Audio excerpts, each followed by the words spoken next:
আসসালামু আলাইকুম। আজ আবার আপনাদের সামনে আসলাম।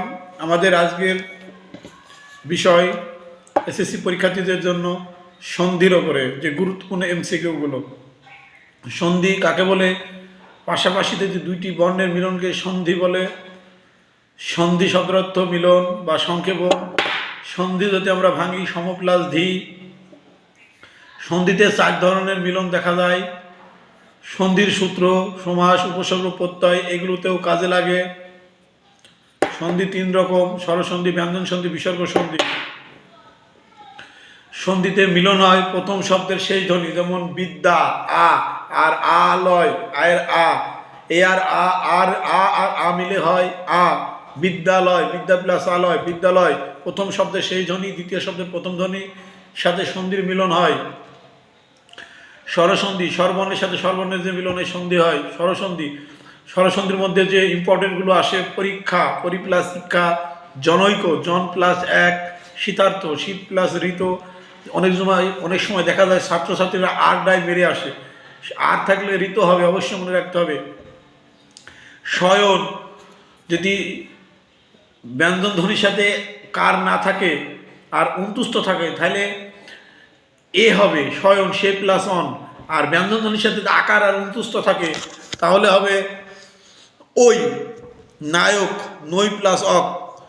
যদি ব্যঞ্জন ধ্বনির সাথে আকার না থাকে আর ব থাকে তাহলে হবে ও। পবন, ও ও প্লাস অন, প্রবন। যদি ব্যঞ্জন ধ্বনির সাথে আকার থাকে আর ব থাকে, যেমন পাবক, ভাবুক, তাহলে ও হবে। তাহলে ভাবুক, ভৌ প্লাস উক। নাবিক, নৌ প্লাস ইক।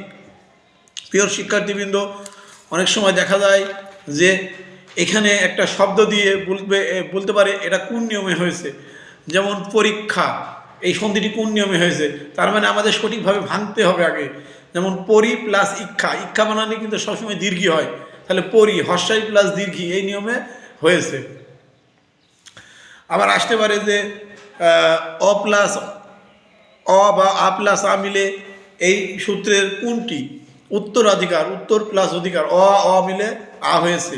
এমন দিতে পারে শীতার্থ, ওটা কোন নিয়মে হয়েছে, শীত প্লাস ঋত, অধ্বনির পরে পরে রিকার বসে আ হয়েছে, অ আর পরে রিধ্বনি বসলে আর উচ্চারণ হয়, এটা ঋত হয়। প্রিয় শিক্ষায় স্বরসন্ধির যে নিপাতন, এই দুইটা কিন্তু একাধিক বোর্ড পরীক্ষায় আমরা দেখছি।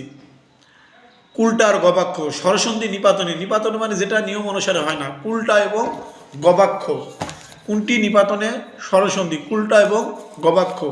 ব্যঞ্জন ধ্বনি, ব্যঞ্জন বর্ণের সাথে ব্যঞ্জন বর্ণের যে মিলন বা স্বরব্যঞ্জনের যে মিলন হয় সেটা হচ্ছে ব্যঞ্জন সন্ধি। ব্যঞ্জন সন্ধি আবার 3 রকম হয়: স্বরব্যঞ্জন, ব্যঞ্জন ব্যঞ্জন, ব্যঞ্জন স্বর। একটা যেমন পরিচ্ছেদ শব্দটা দিয়ে বলবে এটা কোন নিয়মে ব্যঞ্জন সন্ধি, তার মানে আমাদের আগে ভাঙতে জানতে হবে। যেমন পরি প্লাস ছেদ, অর্থাৎ স্বরধ্বনি প্লাস ব্যঞ্জন ধ্বনি।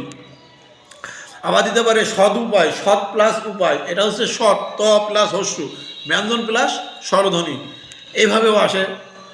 আবার ব্যঞ্জনে আসতে পারে, যেমন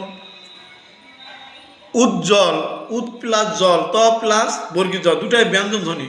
এভাবে বলতে পারে এটা কোন নিয়মে হয়েছে, ব্যঞ্জন প্লাস ব্যঞ্জন। প্রিয় শিক্ষার্থী, ব্যঞ্জন ধ্বনি কতভাবে হতে পারে? 3 প্রকার।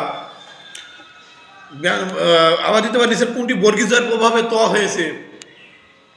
উৎ প্লাস জল, উৎ প্লাস জল, তটা উজ্জ্বল, বর্গীয় জয় হয়ে গেছে। খুব গুরুত্বপূর্ণ ইম্পর্টেন্ট যে নিপাতনে ব্যঞ্জন সন্ধি কোনটি।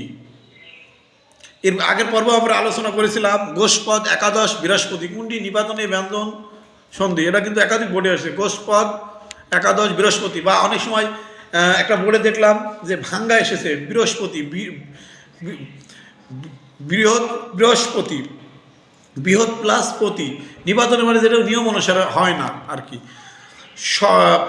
বিসর্গ সন্ধি, বিসর্গ সন্ধির উপায় দ্বিতীয় স্বরধ্বনির সাথে ও থাকবে, যেমন ততোধিক, বয়োধিক ইত্যাদি। বিসর্গ সন্ধি চিহ্ন আবার আরেকটা দ্বিতীয় ধ্বনির ওপর ওকার হবে, যেমন আশীর্বাদ, পুনর্বার, তারপরে পূর্ণ মিলন ইত্যাদি। বিসর্গ ধ্বনি আরেকটা উপায় তালে বসা, দন্তেশ্ব, মধ্যাংশ এগুলো যুক্ত থাকে, যেমন নিশ্চয়, দুস্তর, নিষ্ঠুর এগুলো যুক্ত থাকে। আর কিছু কিছু স্বরসন্ধি আছে দন্তের নদী, নিরস, নীরব, নিরস, নীরব, নীরব। দন্তের নয় দীর্ঘ দিয়ে যদি শব্দ শুরু হয় তাহলে এটা ধরে নিতে হবে 90% বিসর্গ সন্ধি, নিরস, নীরব ইত্যাদি।